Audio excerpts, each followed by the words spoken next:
দেখো কেমন ঈমান এনেছেন আমার নবীর যুগের সাহাবারা, সেই যুগের সাহাবারা।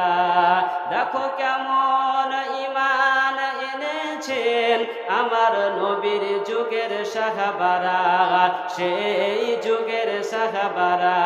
হযরত বেলাল এনেছে ঈমান কত কষ্ট করে, মরুভূমির গরম বালুতে তাজা রক্ত ঝরে, তবু বেলাল ছাড়েনি ঈমান, বলে লা ইলাহা ইল্লাল্লাহ।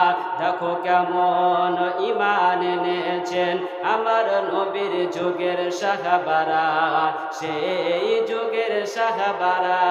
হযরত খাব্বাব এনেছে ঈমান কত কষ্ট করে, কাফেরেরা পিছন দিকে বুকে আঘাত করে, পিছন দিকে তাকালে পরে দেখা যায় বুকের সিনা। দেখো কেমন ঈমান এনেছেন আমার নবীর যুগের সাহাবারা, সেই যুগের সাহাবারা।